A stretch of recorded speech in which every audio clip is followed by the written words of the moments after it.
सही। चलो आजा भाई, सभी को राधे राधे, गुड मॉर्निंग सभी को, जय श्री कृष्णा, जय श्री श्याम। आ जाओ सभी लोग, कमेंट बॉक्स में एक बार राधे राधे जरूर लिख दीजिए।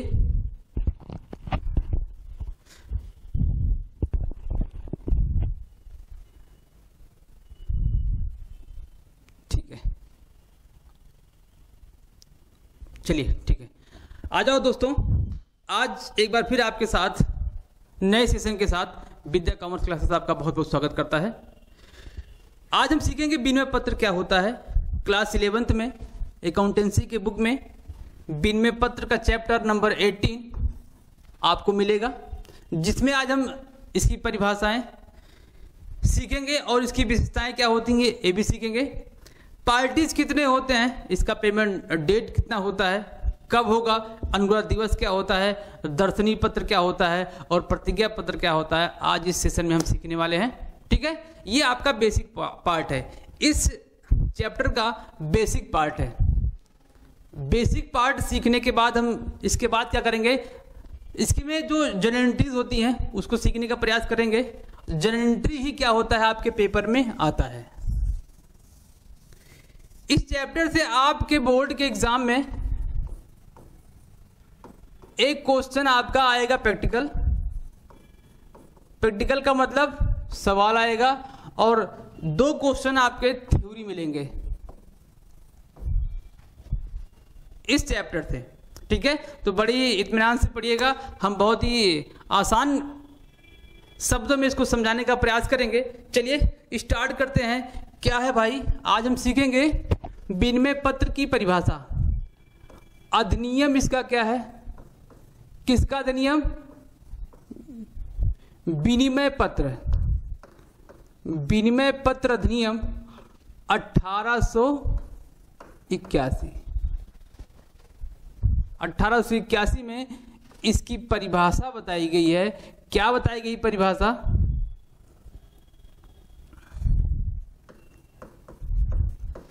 इसकी परिभाषा यह बताई गई है कि यह एक लिखित पत्र होता है। लिख देता हूं परिभाषा में, विनिमय पत्र, विनिमय पत्र एक लिखित पत्र होता है, पत्र होता है जो शर्त रहित होता है, शर्त रहित होता है, जो शर्त रहित होता है। यह किसी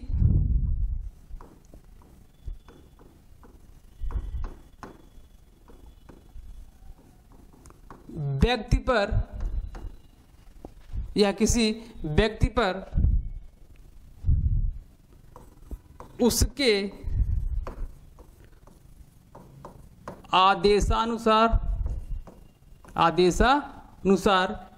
एक निश्चित अवधि को, एक निश्चित अवधि को,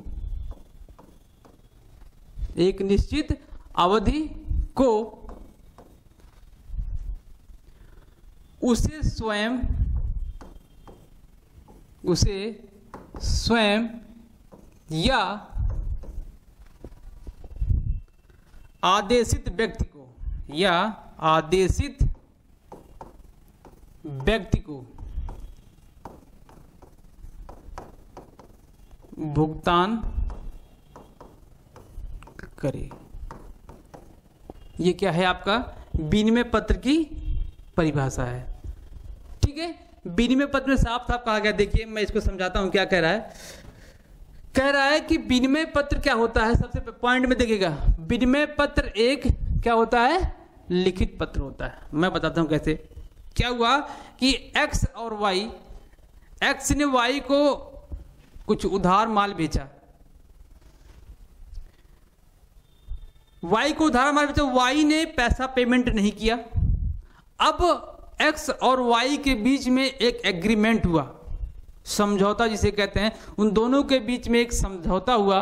वह समझौता जिस पेपर पर लिखा गया होगा, जिस पत्र पर लिखा गया होगा, उसे क्या बोलते हैं? विनिमय पत्र बोलते हैं। पेपर में क्या लिखा होता है भाई? लिखा यही होता है कि भाई महाराज क्या करिए, आप जितना भी पैसा आपको मुझे देना है, एक निश्चित अवधि के बाद आप क्या करना है, आपको मुझे या मेरे आदेशित व्यक्ति को आप पेमेंट कर दीजिएगा। यही क्या है? विनिमय पत्र है। और विनिमय पत्र में क्या होता है, मैंने बताया ना कि विनिमय पत्र लिखित होने के साथ साथ यह क्या होता है? शर्त रहित होता है। इसमें कोई कंडीशन नहीं है, एक्स के द्वारा या फिर विक्रेता के द्वारा इसमें कोई कंडीशन नहीं लगाया जाता है कि आपको ये कंडीशन फुलफिल करना ही करना है। नहीं, क्या होता है, इसमें कोई कंडीशंस नहीं होता है। और ये क्या होती है? एक निश्चित पीरियड के लिए होती है, 2 महीने, 3 महीने, 4 महीने।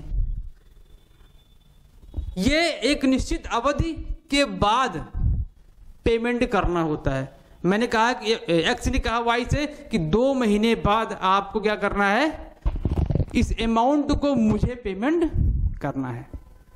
यही क्या है? आपका विनिमय पत्र है। चलिए इसकी विशेषताएं देखते हैं। क्या देखते हैं? इसकी विशेषता क्या होती है? विशेषता,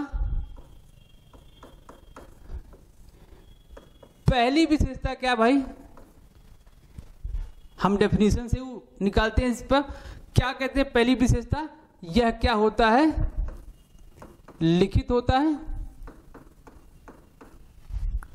दूसरा देखते हैं क्या कह रहा है। दूसरा आ जाओ, इसमें निश्चित अवधि होता है, निश्चित अवधि भी होता है।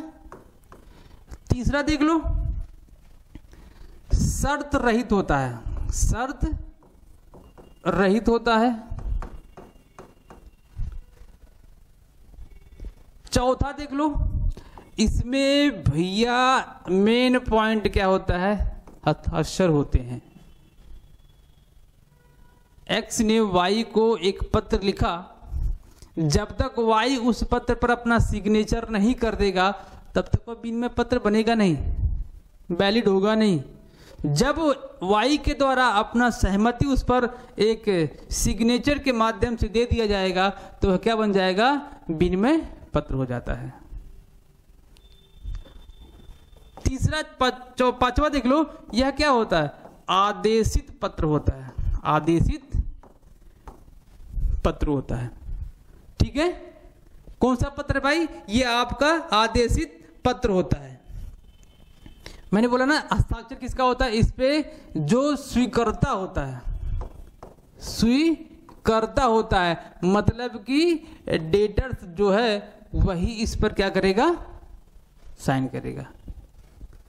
ये इसकी क्या है? विशेषताएं हैं। ठीक है, क्या है भाई? इसकी विशेषताएं हैं। चलो अगला, इसका अगला पॉइंट देखते हैं। इस पर हम अगला पॉइंट इसका देखेंगे। अब हम देखते हैं कि विनिमय पत्र में पक्षकार कितने होते हैं। विनिमय पत्र के पक्षकार मैं 2 बनाता हूं। पहला मैं लेता हूं भैया विक्रेता। विक्रेता पहला पक्षकार होता है, जिसको लोग इसको क्या बोलते हैं? लेनदार भी बोलते हैं। और इसको अंग्रेजी में क्या बोलते हैं? ड्रॉई। क्या बोलते हैं? ड्रॉई बोलते हैं। ठीक है, दूसरा आ जाओ। दूसरा हम क्या लेते हैं? इसमें आता है भाई दूसरा क्रेता आता है, जिसको देनदार भी बोला जाता है। ये आपका होता है ड्रॉई होता है। ये आपका पहला विक्रेता ड्रॉवर होता है, दूसरे आपके विक्रेता जो होते हैं वो ड्रॉई कहलाते हैं। इसमें तीसरी पार्टी बन सकती है। बन सकती है का मतलब अगर विक्रेता चाहे तो, अगर विक्रेता चाहे तो तीसरी पार्टी बन सकती है। कैसे? मैं यहां पर लिखता हूं बेचान करता, आ जाओ यहां पर, मैंने यहां लिख दिया इंडोर से लिख दिया। कैसे बनेगा तीसरा? क्रेता ने वह पत्र साइन करके विक्रेता को दे दिया। विक्रेता को क्या था, पैसे की जरूरत थी या फिर किसी तीसरे पक्षकार से उसने पैसा लिया था और वह पैसा किसको देना था, तीसरे पक्षकार को देना था। तो विक्रेता ने क्या किया, भैया विक्रेता के पास में भी पैसे ना हो तो उसने क्या किया, इसके बिल को उठाकर किसको दे दिया। सपोज मान लेते हैं जेड आ गया, ये आपका एक्स था, ये आपका वाई था। एक्स ने बिल को उठा के किसको दे दिया, जेड को दे दिया। तो जेड कौन बन गया, बेचानकर्ता बन गया। ठीक है, तो तीन पार्टी बने, ड्रॉवर, ड्रॉई और क्या बने, बेचानकर्ता, इंडोर्सी। ठीक है, तो ये तीन पक्षकार बनते हैं किसमें, विनिमय पत्र में। इसका अगला पॉइंट देखते हैं क्या है, अगले पॉइंट पर चर्चा करते हैं भाई।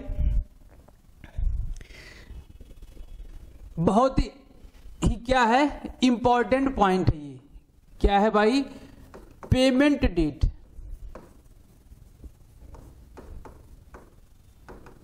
Plus day of grace, plus day of grace,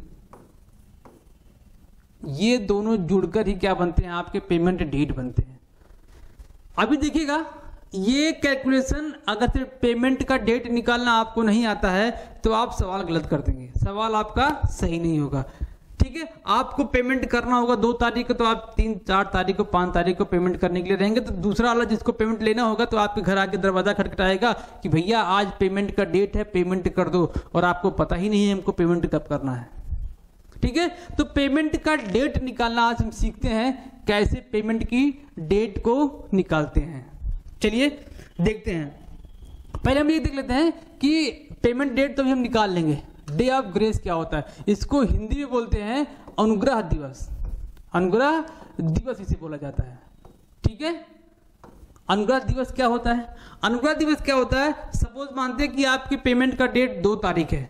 अब उस 2 तारीख में हम 3 दिन क्या करते हैं, एक्स्ट्रा जोड़ देते हैं। वही एक्स्ट्रा डे क्या कहलाता है, आपका अनुग्रह दिवस कहलाता है। एक्स्ट्रा डे 3 दिन आपको और रिलीफ दिया जाता है कि भैया आज आपका 3 तारीख का डेट था, 3 तारीख को नहीं, मैं आपसे 6 तारीख को पैसा लूंगा, 3 दिन और आपको छूट देता हूं। तो वही क्या है, अनुग्रह दिवस कहलाता है। अनुग्रह दिवस और कुछ भी नहीं है, डे ऑफ ग्रेस कुछ भी नहीं है। एक्स्ट्रा 3 दिन आपको किस में जुड़ जाएगा, पेमेंट डेट में जुड़ जाएगा। तो आपका जिस दिन आपका पेमेंट का बनेगा डेट, वो आप उसी डेट को आप पेमेंट करेंगे। ठीक है, अब देखिए पेमेंट डेट कैसे निकालते हैं। चलो निकालना सीखते हैं, पेमेंट डेट कैसे निकलेगा।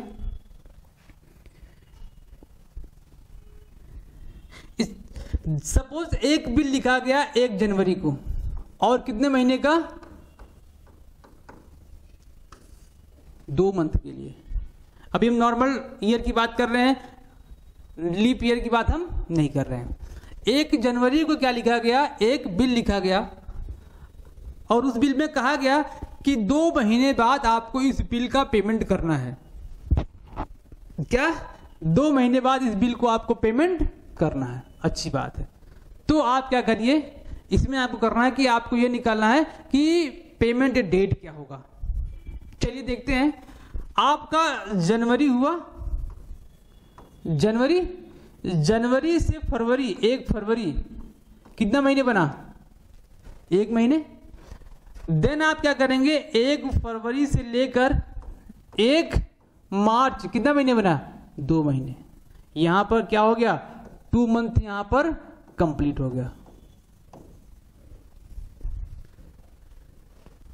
पहला आप कहां से कहां चलेंगे, 1 जनवरी से लेकर जिस दिन आपने बिल लिखा था उस डेट से अगले महीने के उस डेट तक चलेंगे, तो आपका 1 महीने बनेगा।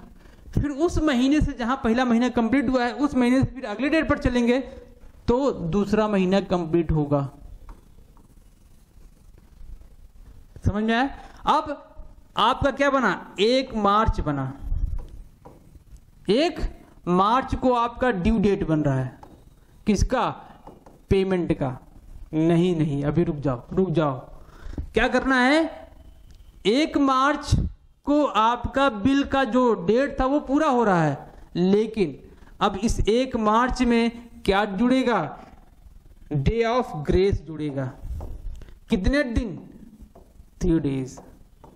3 डेज। तो ये क्या बन जाएगा, 1 तारीख में 3 जोड़ेंगे तो कितना बन जाएगा, 4 मार्च बन जाएगा। तो पेमेंट का डेट कितना बनेगा, 4 मार्च बन जाएगा। ठीक है, तो ये पेमेंट का डेट बना। मजे की बात मैं एक और बताता हूं, देखिएगा इसका मैं 2 पॉइंट देखता हूं। एक मैं इसमें एक जोड़ता हूं सार्वजनिक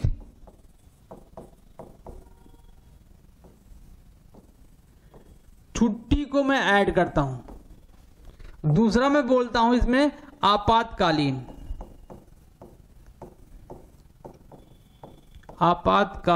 समय। बड़ा ही अच्छा टॉपिक है। सपोज क्या करिए, आपका ये जो डेट है, इस डेट को 4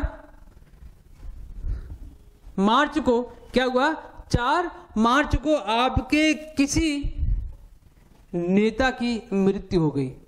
क्या हो गई, किसी नेता भैया की क्या हो गई, मृत्यु हो गई। अब क्या होगा,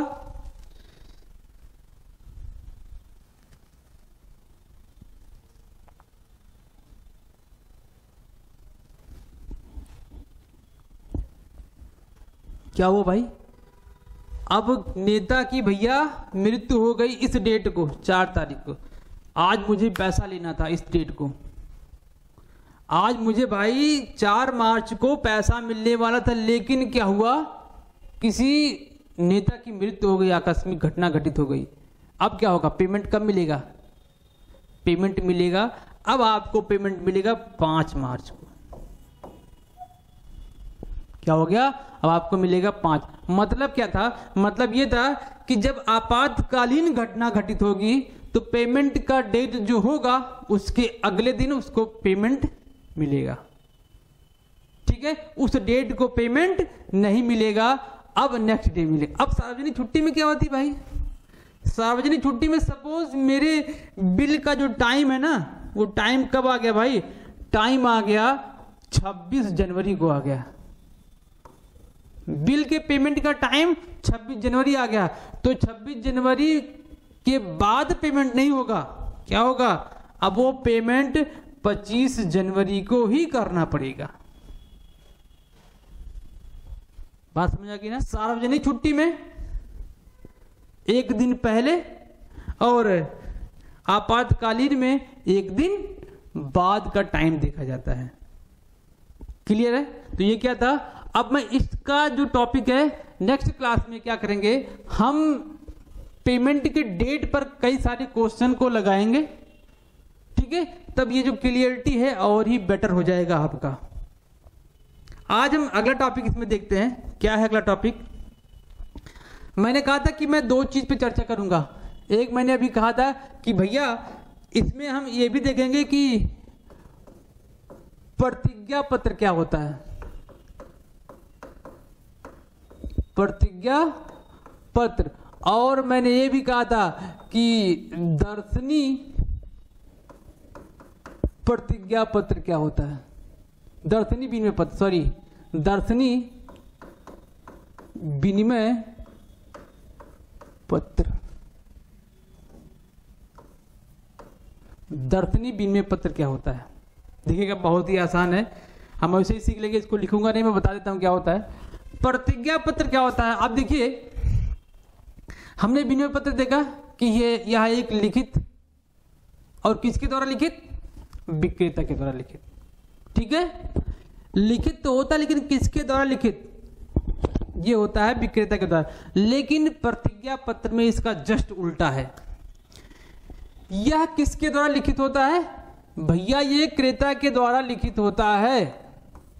जी हां, किसके लिए, विक्रेता के लिए।